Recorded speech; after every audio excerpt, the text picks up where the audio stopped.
Hi, I'm Dr. Park, and today I want to talk about the second wave of COVID-19. Now, when the COVID-19 first came to this country early this year, I had many people asking me what I thought about it. And I told them this is a long term, it's not going to be a short term. And nobody really believed me. And now they're asking me about my thoughts on the second wave. Is it real and how serious it is? But first, I want to let you know, even though I'm a medical doctor, I'm a surgeon, and my specialty is not in infectious disease or epidemiology. I'm only giving you my personal thoughts and my personal advice based upon my knowledge and the facts that's out there.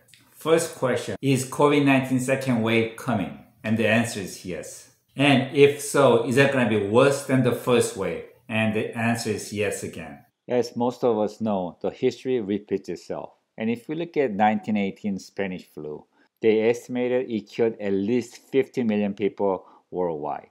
And the second wave was much worse than the first wave. So let's talk about why. Now, I'm not going to go into very complicated detail, but I'm just going to give you a very simple answer to this. When any infectious disease starts, it starts small and then it starts to spread out. Now, in the process of spreading out, it takes time. But once you catch up with the speed, it spreads a lot faster. And once it spread, and then when the first wave is over, on the second wave, it doesn't require time for it to spread. It's already in our area and it will spread like fire. Just as when COVID-19 first started from China, it took time for it to spread to different countries. But once it entered into different countries, it didn't take much time to spread. It went like wildfire. And what's really devastating is that first stage was never over. It just kind of stayed with us.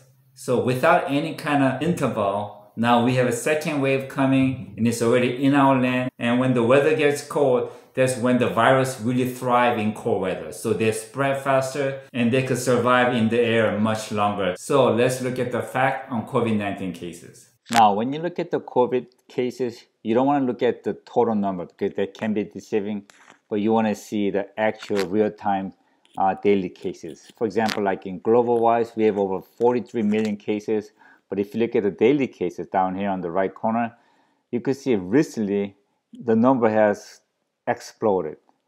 Per day, we're looking over 538,000 cases per day. Now, back in July, when we thought it was like the worst, we only looked at like 300,000 cases per day. So that tells you right now the second wave is real and it's coming a lot faster and it's hitting a lot harder. So if you come and look at the USA, back in July when we thought it was the worst, we were looking at over 77,000 cases per day. But recently, now we're hitting over 80,000 cases per day. So in USA, it is coming and it's coming fast. And we are always a little behind Europe and it's gonna get a lot worse and we need to prepare for this. Now, just by looking at the number of daily cases, I could tell you the second wave worldwide has already started. And looking at the daily cases in USA, I could carefully tell you the second wave is already here or is coming very soon. And you should also look at the daily death rate. Now, some might argue that COVID-19 has overall very low rate of mortality or complication, but compared to other virus infections, it has a very high mortality rate and with the complications that we have never seen before. Second question, why is COVID-19 so deadly? COVID-19 is not a simple bacterial or virus infection.